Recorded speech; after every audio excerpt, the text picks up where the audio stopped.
All right. Good morning. Hello, everybody. It's Steve Weber here, the host of the American Gumption Morning Show, broadcasting on Spirituality Gone Wild. And today is Thursday, August 13th. So here we go. Another exciting show, show number 9 in the big picture, and we're moving right along. So today we're going to have a guest, and he'll be showing up somewhere around 25 past the hour.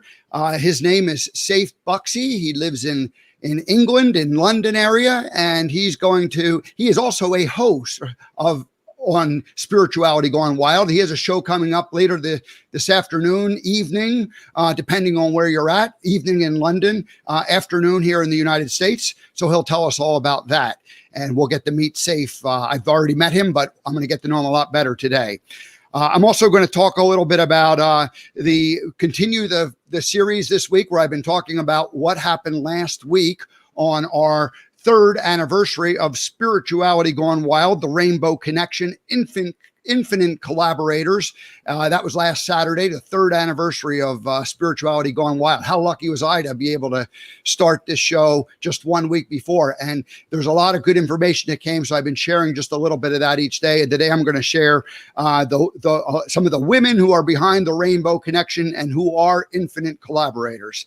We're going to do a Throwback Thursday segment. We're going to visit Scotland today from 18 years ago. So that's coming up in just a minute. I'm going to do a little monologue, and I'm going to share my story of living alcohol-free for the last 3 years and 8 months. So I'll give you, and then we're going public in this format. I've written about it, but I've never spoken. So that'll be fun to get that out of my system once and for all. All righty. And just some other little quick notes that we're doing here. We got a lot of interviews going on in the afternoons and scheduling for next week. So starting to be able to really fill up the calendar as far as who's going to be a guest. And I'll be able to share with you, a schedule a lot more in advance, probably end up publishing that on the website. But that's all coming together and feeling good about that. So my strategy for that is basically to sometimes have like a little pre-interview, but then do a longer form recorded interview that I'll be able to also list on the website and share with people, and then have them come on live. So it's a couple step process, and I think that way we're going to end up with better interviews on when we actually do them on the show live. So that's the goal, is to bring you ordinary people who are living extraordinary lives. So that's the goal, showcase the extraordinariness of all of us ordinary people. All right. So without further ado, let's see if we can't tee up our Throwback Thursday opening.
All right, the time is June of 2002, just over 18 years ago. I was working for Bubba Gump at the time, and I realized that as a way of relieving the routine of sitting on the bench talking to people, I started taking a bunch of international trips. So this trip was to Scotland. And the way this trip originated was it was also during the phase of my life when I was seeking a overseas bride, let's just put it that way. And I had discovered writing to women from Russia and other countries. And so anyway, I met Natalia over in Scotland. She was studying English, and it was just a last minute spur of the moment type thing. So off I went to Scotland. Now, what would we do in Scotland? Of course, you're going to go look for Nessie, the Loch Ness. And I think we found Nessie somewhere out in there's the loch. It was a foggy day. If you look at the coastline or the horizon at the coast, you can see a little tail sticking up. I see it. I don't know about you guys. All right. And then, of course, we ended up stopping and paying our visit to the Queen in Balmoral, or Balmoral. I'm not 100% sure. Maybe Safe will be able to correct us on how to say that. And yeah, we even went in and saw what kind of carriages the Queen drives around in when she's not driving in an official limousine. And then finally, there I am wearing my kilt. So in true Scottish fashion, I needed to make sure I had dressed properly for it. All righty, that is Throwback Thursday.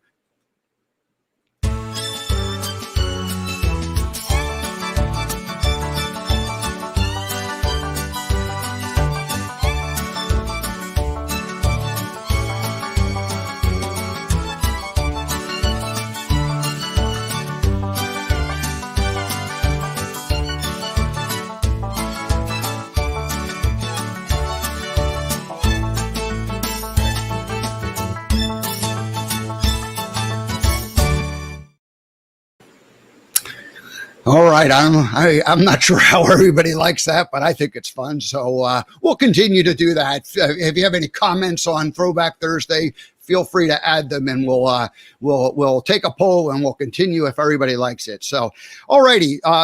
Next item on the agenda today is Spirituality Gone Wild, the 3rd anniversary, and I've been learning a lot about a lot of new people, meeting people. So today's a little bit more challenging for me in the sense that I don't know a whole lot about all these different women, but they are collaborators. They're not necessarily directly part of the Spirituality Gone Wild family, meaning they're not a host here on our network, but they are part of the group. And so without further ado, let's introduce some of these ladies. And I'll share with you what I know. And in some cases, I'm not 100% sure I know that much, but someone who I did get to meet, Summer Joy Raymer, and Summer is the co-founder of Sign Network along with her husband, John. And I introduced him on Monday, but they are very much involved in this whole community. And it's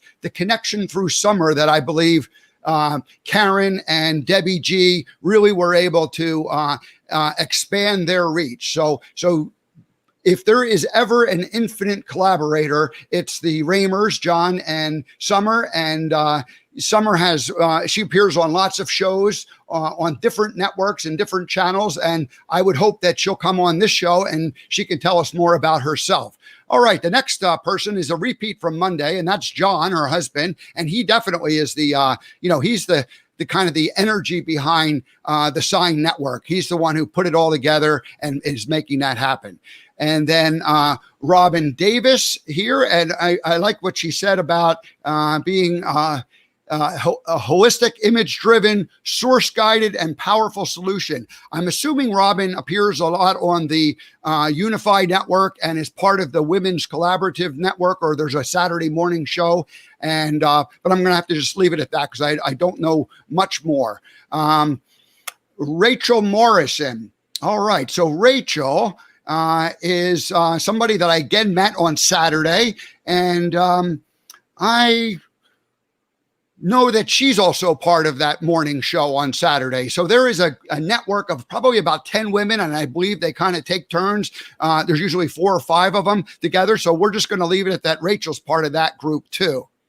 Andrea Lynn, I know is part of it because I saw her on the show one time. She's the author of the the book Born Enough, and that really fits in with what we talk a lot about here, is that we're good enough. We are born perfect, and then we learn once we take on our human nature and our human aspect. We arrive perfect, little innocent children, but with infinite wisdom. And then we learn all the reasons why we're not good enough. And so I'm going to guess that the book Born Enough is really a way to get back in touch with that, to where we were born. And that's part of the spiritual journey that I believe we're all on here.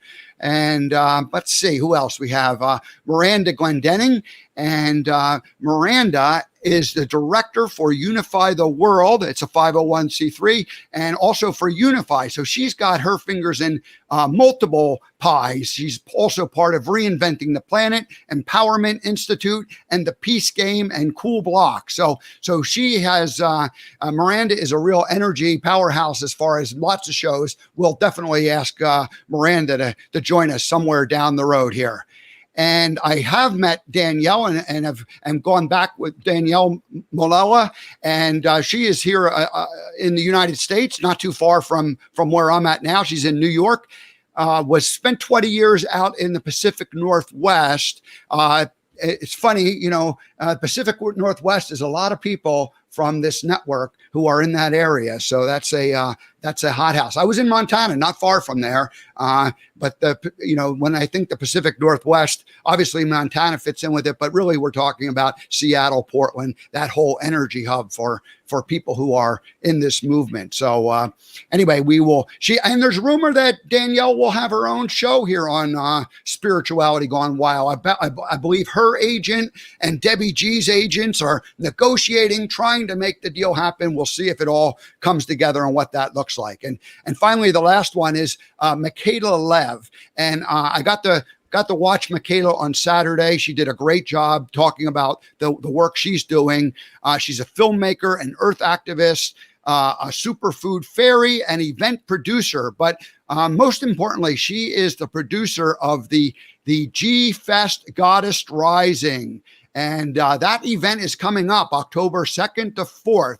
And so I will definitely be reaching out to Michaela to ask her to be a guest here on the American Gumption morning show and have her fill us in on what that all is. So sometime in September, we'll be honored to share what's going on, have her come and share what the G-Fest 2020 is really all about. So that is today's update on our anniversary from last Saturday. It was a great time. If you weren't there, you missed it, but that's why I wanted to share a little bit with this week. So maybe as I work on the back end of my website, my goal is to be able to take these segments that I do, obviously take the entire show, put it into the archives, have it available, have them in chronological order, have them tagged as far as, who guest star and that sort of thing, but also then break out smaller clips from each show and sort those together. So all the throwback Thursdays could be together. This little series of the 5 shows that I'm doing on our third anniversary, we could group those together and have them display so that you could watch those in a one after the other and kind of get the overall feel. So this is the goal. And these are the things that I'm working on the back end. So a lot of things happening these days as far as, getting the show up every day, being able to share it with people, and then being prepared, making sure guests arrive, doing some interviews in advance. So suddenly I've got a lot of deadlines going on. I feel great. I'm enjoying this. And I want to thank everybody for participating and joining in with me. So I'm going to do a little monologue here and share my story about I've been living alcohol free for the last 3 years and 8 months. And I wanted to share that. And then after that, we'll get to our guest, Safe Bucksy, who I think is in the green room right now. He might have just snuck in. There's a little light that goes on there. Lets me know when the guests arrive. And also I see people coming and serving him snacks and coffee. So I hope he's being well taken care of back there. Our fairies are helping to keep everybody in line back there. All righty. So my story, I haven't shared this publicly verbally before. I've written about it on my blog, and so it's not like it's been a secret, but I don't want it. It's not necessarily my identity and my sole purpose. American Gumption is my purpose. And what's funny is had I not given up alcohol three plus years ago, I don't know that I would have had the courage and the strength to go out and do American Gumption in this form that I'm doing it now. And so for me, when I look back on that period of my life, it was kind of a way of keeping me playing small, and it wasn't like I was always like right on the edge of doing something big, but I never was really brave enough. And so I look back at it and go, oh, no, I don't think if I had continued to just consume alcohol on a daily basis like I had, I don't believe I would have had the strength to go ahead and do this. So the whole story is this in a nutshell. When I was 16, 17, started smoking pot on a regular basis. Somewhere I calculated that I had smoked pot every day for 12 years. So I was in my late 20s when I finally went, you know what, this isn't cool. This is not, and I knew it for years. But it was like it was an addiction, or it was a habit for sure. And so somehow or another, by my late 20s, I got the courage and the strength to quit and to give that up. And I don't remember a whole lot, of course I don't remember a whole lot from back and how it happened because of, the fog that I lived in. But it was funny. I just knew that I was not helping me. So a few years went by where I just thought of this real recently as I was preparing my thoughts. For about 4 or 5 years, I was kind of a weekend alcohol drinker, beer primarily, and not like drinking to the point where I passed out, but just like always having enough to kind of get a bit of a buzz and forget about life. And so when I was in my mid 30s, and I remember specifically where I was working was in downtown San Jose, and right down the street from us was a brewery, Gordon Biersch. And it started out, I had a friend, and we went there on Thursday nights once a week. And for at least a year or two, it was like that was kind of the Thursday night routine. And then somewhere around year 1 or 2, it became more like a couple times a week, and then, most nights of the week. And so what happened is at that point, now again, mid 30s, I got into a habit of consuming several beers every night. And I looked at it like as a transition from the workday into the relaxing time. At least that's the story I would tell myself. And so I didn't think it was like harmful per se, but at the same time, I did know.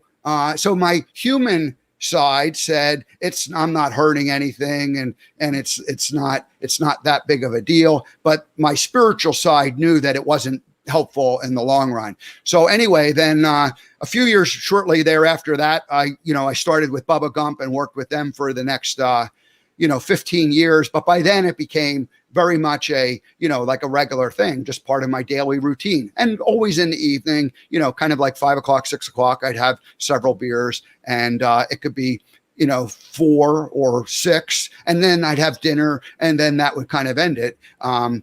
So it was, and so that just went on. And I remember when I worked with Bubba Gump, I put this huge burst of energy out, like performing for the 5 hours. And then afterwards, it was always like, oh my gosh, and you took you had some kind of a drink, and you relaxed from it. And even then towards the end of those days, I realized that, I got to drive home now. And I stopped drinking there. But then once I got home, I'd have some beers. And so it was just kind of it was a habit. It was a routine. And I knew it was a problem, but it just kept going on and on and on and on and on. And so several times I thought, I should cut back and this and that. Finally, in December of, 2017 or so, or 16, I'd have to think about it. But it's been 3 years and 8 months. So whatever that would be, I thought I got to stop. And I thought, I'm just going to quit for a week or two, just to give myself a break and prove that I could do it. So I didn't say that I was quitting forever. I said, I'm quitting for a short period of time. And I did that. And I the first week or two was, quite challenging because I had a very regular habit of every night at like 5 o'clock, I'd have some beers, and that would be like kind of that transition time. And you either celebrated the day or you drowned your sorrows depending on what happened. And obviously I can look back at drowning your sorrows and thinking that's not a healthy mindset.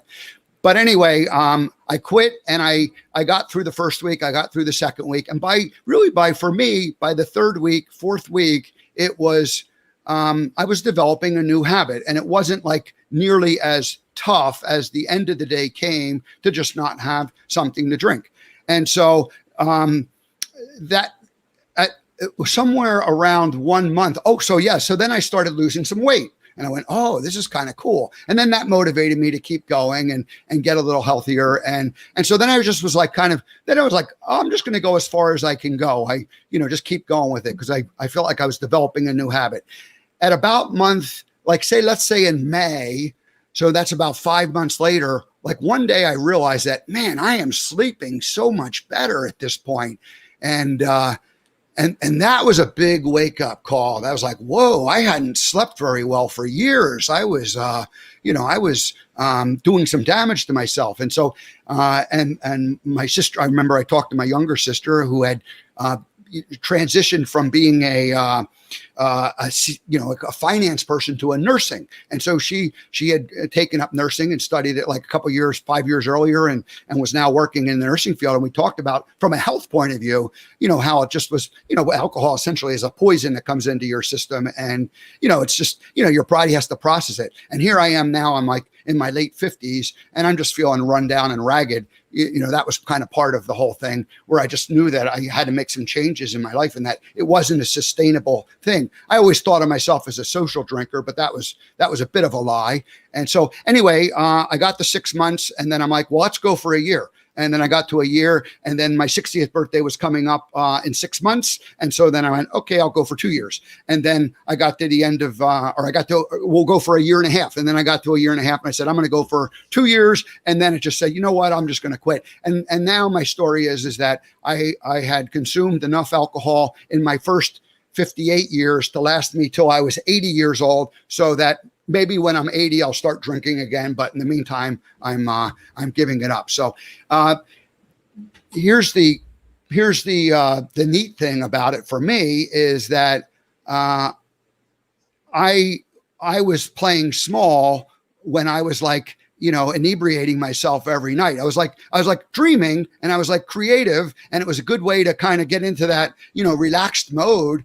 But I was also, kind of living fearfully and keeping myself from going for it. So once I had finally broken the habit, I got to the point where I was like, hey, well, I can now play bigger because I'm more in control of my life and myself. And so, shortly thereafter, I started cleaning up the physical stuff in my life in Montana. I had a bunch of stuff that was just stuff hanging around, started getting rid of it because I felt like it was an albatross holding me back. Got rid of so much of it that finally I went, I'm getting rid of all of it, and I'm going out and living and working from the road. And then October 6th last year, I pulled out of Montana, and the rest is history. And of course, now I don't have to worry about drinking and driving. I don't have to, it's just, I got a lot more freedom in my life. I have a lot more freedom in my life because I don't have to have a drink, every evening to somehow relax. So the funny part is I had convinced myself that I needed it to relax, and really it wasn't relaxing. It was, fulfilling an addiction. So that's the story there. It's, it's not something you're necessarily proud of, but it's also not something that I feel ashamed of at this point. It's like, it was what it was. And it was, for me, it was just a really bad habit. And whether you call it an addiction, I clearly had I had a problem with it because I couldn't control it. I had to do it every day. So it was certainly not a healthy lifestyle. But then you get to a point where you just mentally go, that's it, I'm done. And that was it for me. So that's my story. And I know that lots of the people who have raised their consciousness have overcome other similar stories and parts of it. And again, no right, wrong, not shaming anybody, not making a judgment about whether, if you're a social drinker, I think that's great. I pretended that I was, but finally I went, you know what, this is just not healthy for me, so I'm giving it up. So that's the story, and we'll leave it at that. I do have an idea, though, and I've been thinking about going public with this for a while, and that is that I have about 10 people who were very influential in my life at the moment when I was making the shift, and people that I met and talked to. So it wasn't like I just did this all by myself in a vacuum. And so I would like to bring those people on, and we'll talk about it, and I'll thank them for, the help they gave me and how they gave me inspiration. So I see this as kind of like a little series. Not 100% sure what the name of it will be, maybe just living alcohol free. But basically, I have about 10 interviews that I'd like to do in the next month or year, and these different people I'm going to invite to come on, and I will share the story of it, and they have their own story that I'm sure they'll share. So that's that. All righty. Now I have a guest in the green room. I think he's ready to go. He's I see there's a band in the background helping warm him up. He's been singing. I don't know if he's going to sing for us today, but so here's how it works. I'm going to bring him on screen. I'm going to read a short little bio and introduction that I've put together about who he is, and then we're going to play the first time guest welcoming song. And so we'll ask Safe to be quiet throughout this whole thing, maybe just say a little hello and word, but let us get through that introduction, and then we'll turn the microphone over to him, and him and I will wrap, we'll wrap for about 30 minutes. So Safe, let's see. Safe, are you there? How you doing, Steve? How you doing, my man?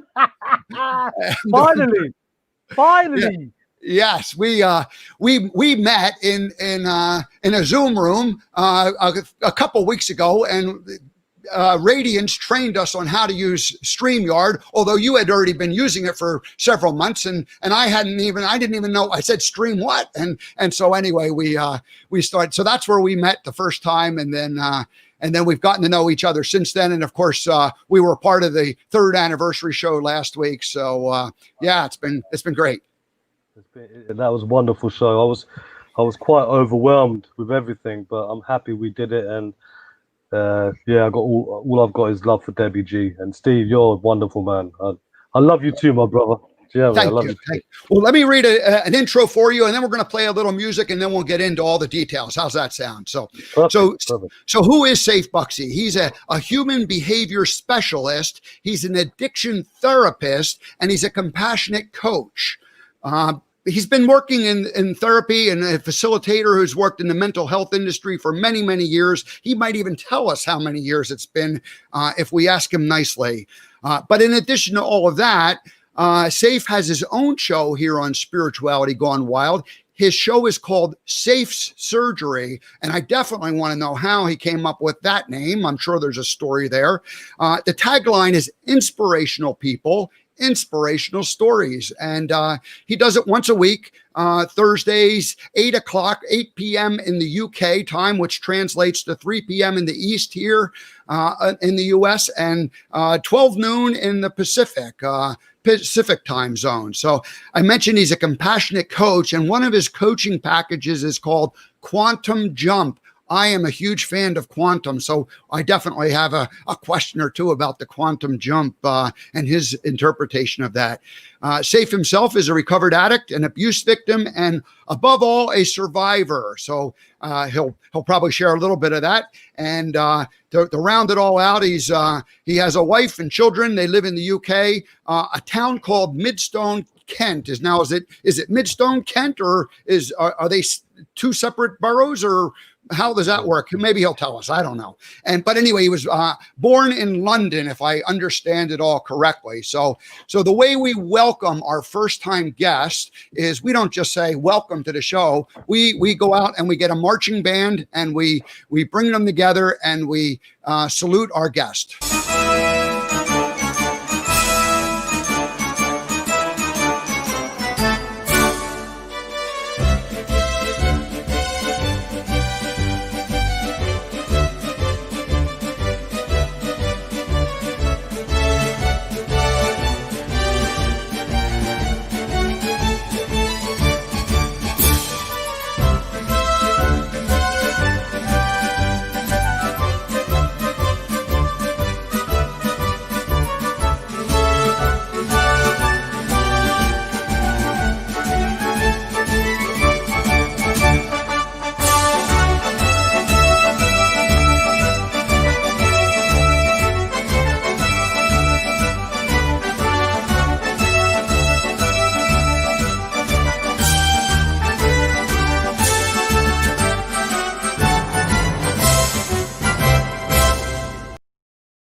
I was thinking that you're the first.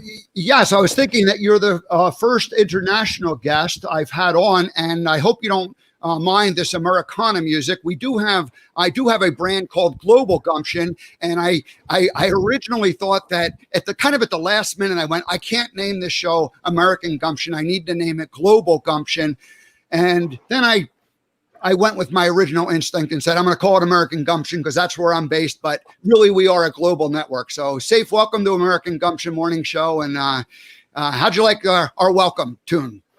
It's amazing. You know, I think I want to do something like that for my show, but I don't know if I can match that. But thank you for having me, Steve. And I want to correct you from something you said earlier. The Queen's home in Scotland is Balmoral. Balmoral. Yes. All right. She was not there to correct me. I said, "Is the Queen in? May we meet?" And yeah. If the Union Jack was up, that means she's in. If she's not, if it's down at half, she's not there. So she was probably. Well, I suppose it was better that she wasn't there because they let me onto the grounds. I may not have cleared security had she been on the property. So it all works out. No. So, well, first of all, how did you get involved with Spirituality Gone Wild? Let's just start there, and we'll talk about your show in a minute. But what's the connection? How did you guys get connected? Well, that's quite an awkward subject, Steve. Believe it or not. So I won't say names and platforms, but I was working with another platform from Canada. It was a Canadian platform. And they introduced me to Debbie G and to Karen Palmer, and we hit it off straight away, myself and Debbie, and it was fantastic meeting her in particular. I met Karen previously through this platform, but then myself and Debbie met, and it was again, without putting anyone in an awkward position. Did I get poached? No. Debbie G is one of those people who's big on collaboration, and she's big on working together, working as a collective, working in communion, same as I am. And she offered this, and I loved it. But unfortunately, the Canadian platform weren't really hearing it, and they wanted to just work for themselves. So I had to make a decision whether to keep with the Canadian platform, who seem to be out for themselves and themselves only, or work with someone who's out for everyone from a place of love, and to try and help everyone grow, and call it God's work, call it destiny, call it whatever you'd like. But I chose to work with Spirituality Gone Wild because I love the way Debbie was, and I love her approach, and I love her lack of self. She was out of self. She was about others, and she was out for me.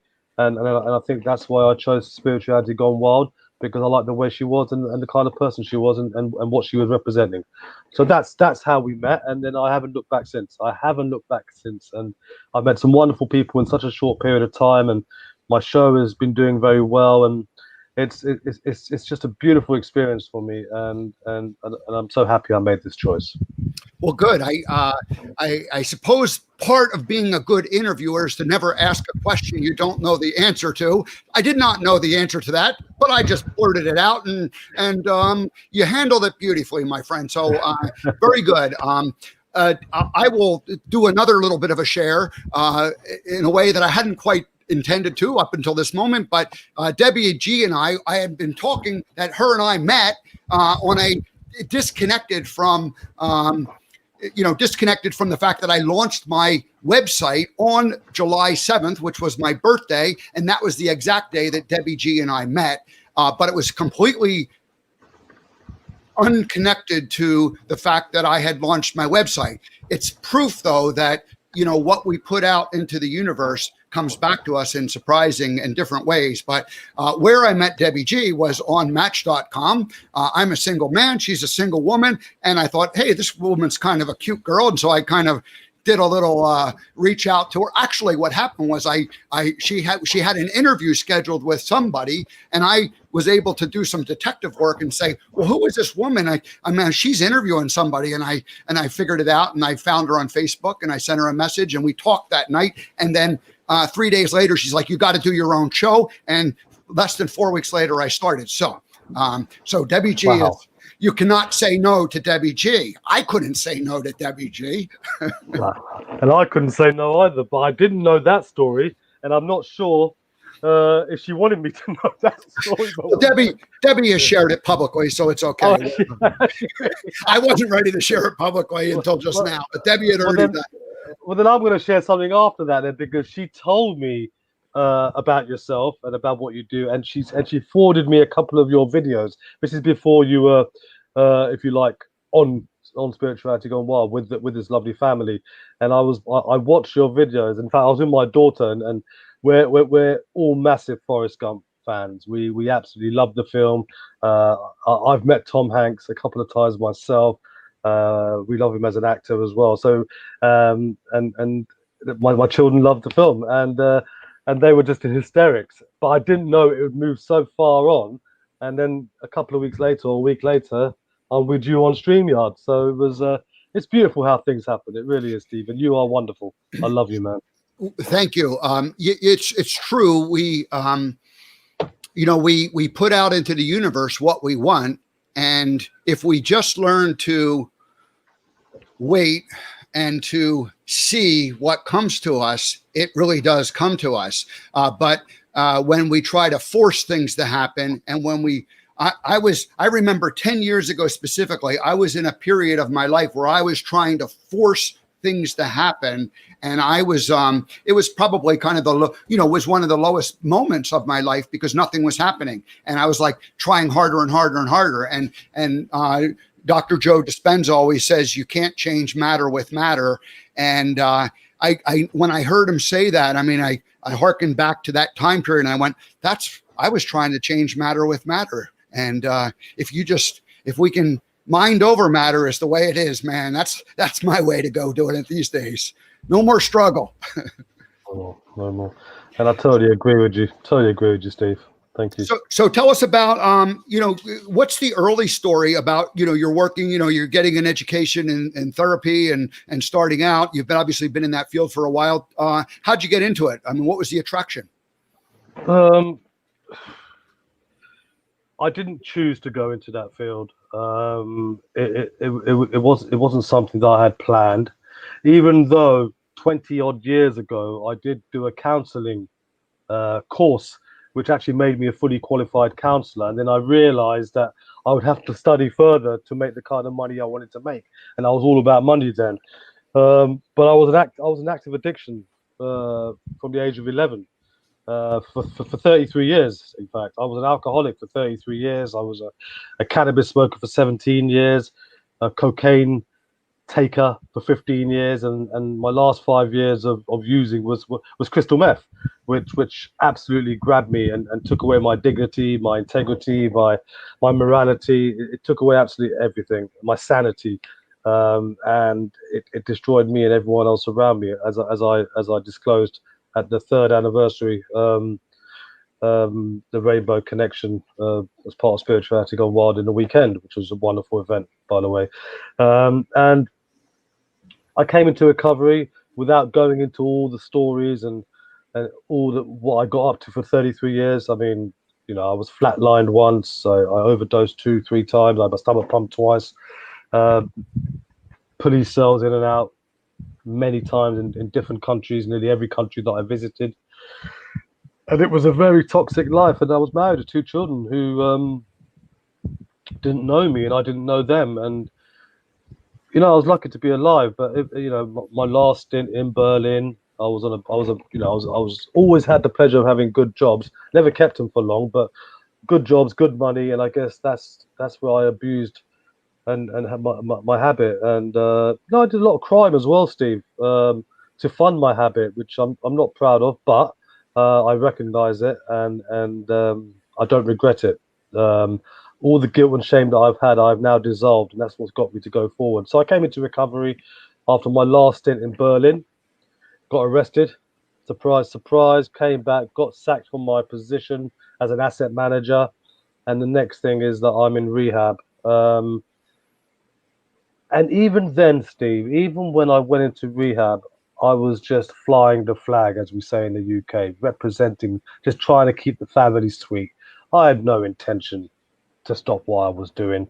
I was ensnared and entrapped by that lifestyle that I didn't think I could get out of. The gangster, imaginary gangster syndrome I had, IGS I call it, imaginary gangster syndrome, with the drugs and the alcohol and the Bentley cars, and it was all a facade. It really was, but I liked it, and I enjoyed it, and I took a big part of it, and I was becoming something that I wasn't. But the reason why I got involved with it in the first place, I can only think of.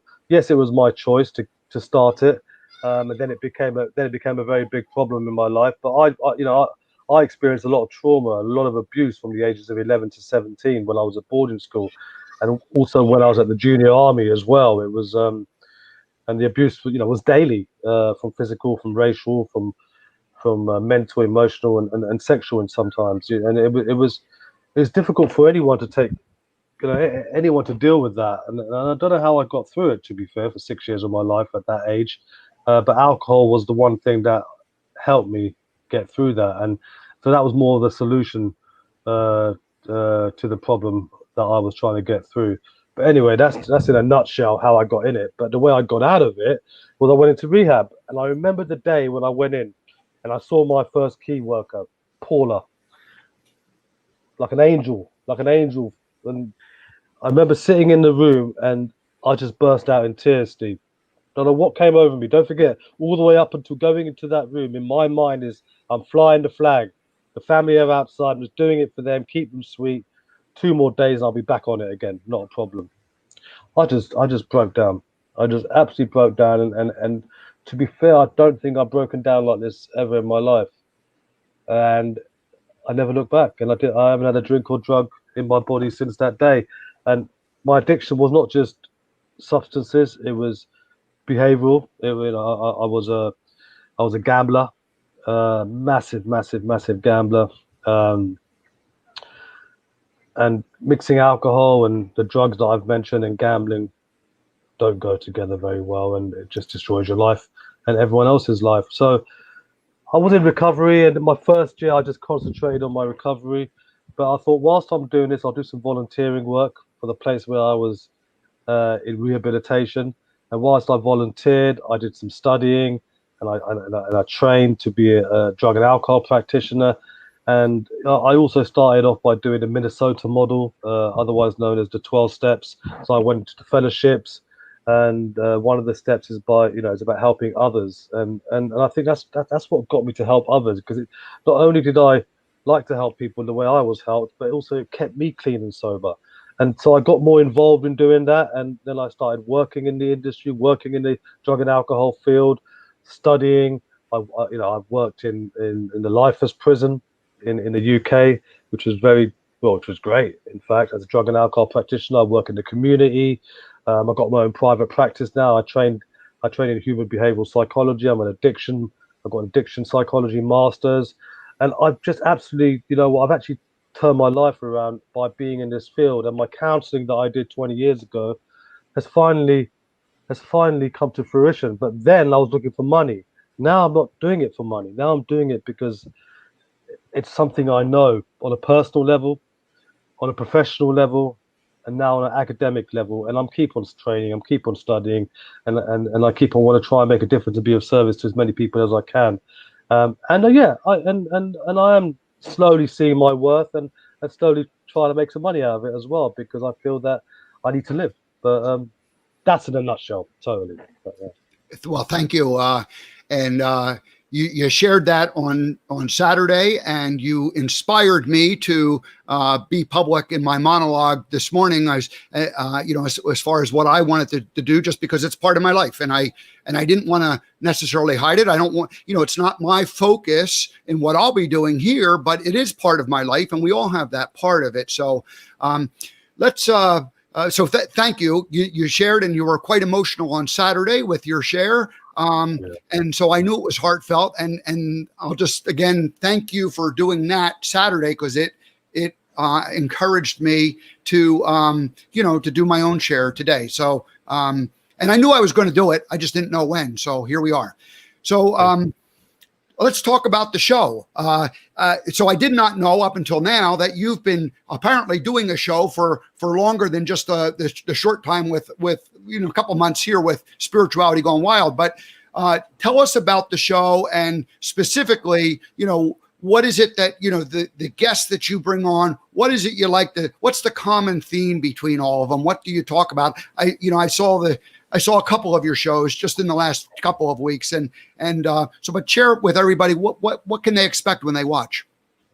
Well, yeah. I mean, before we get to the show, I'll tell you how it all started. Really, there was a project 2.5 years ago, where they wanted to make a local radio station where I live in Maidstone in Kent. Kent's the county, Maidstone's the city in Kent, and I got part of that project. And obviously, I'm in sobriety, and I had a chance of having my own show, Steve, and what better thing to do it on was with addiction and trauma. So finally, I got to do my own. I got my own radio show in the UK, and but I couldn't think of a name, what to call it. I didn't know what to call it. So the director said, "Well, why don't you call it SAF Surgery?"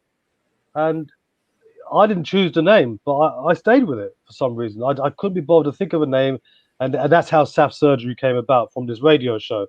And the radio show is every Sunday at night in the UK.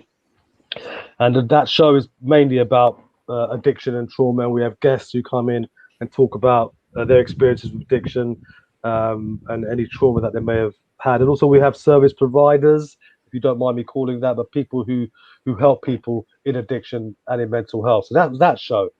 Then we had lockdown, right? And lockdown came, and I don't know how it happened, but I was a guest on this Canadian channel. And I looked into it more, and in the end, I started working for this Canadian channel, this Canadian platform, and I started having my own shows. Same time, Thursday, 8 p.m. UK, 12 p.m. Pacific, 3 p.m. your time, and the show was called Real Talks. And I started interviewing people.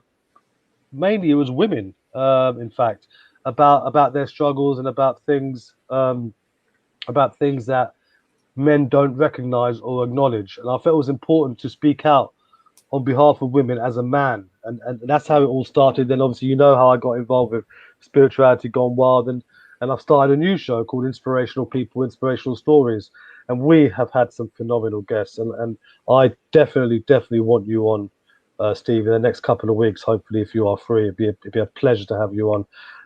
But the kind of guests I've had it's people who have inspired or are an inspiration to people in whatever they do.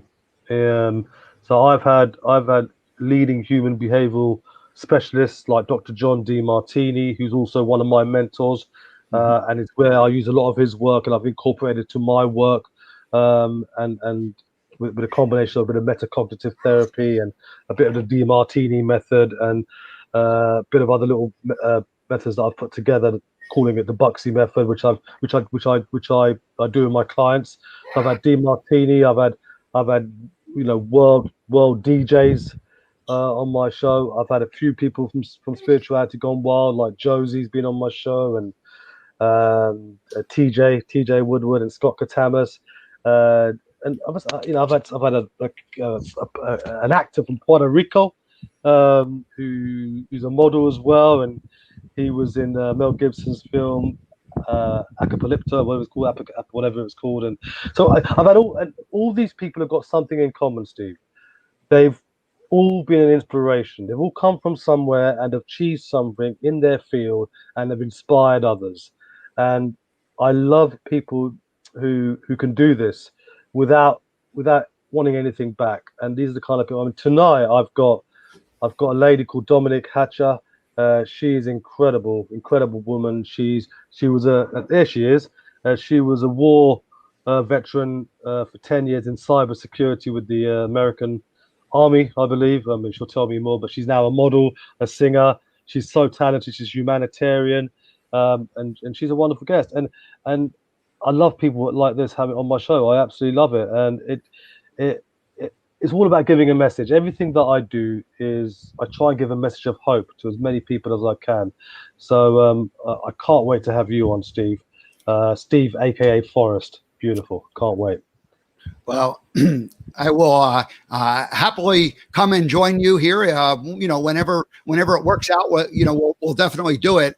And the tagline for American Gumption is ordinary individuals living extraordinary lives. And so it's very similar to what you're doing. And the genesis for my show was that a year and a half ago, I was watching the news one day, and it suddenly occurred to me that everything that the politicians and everything that the news people are talking about has nothing to do with me in my life, and has nothing to do with any of the individuals that I come in contact with every day. We never talked about any of that kind of stuff.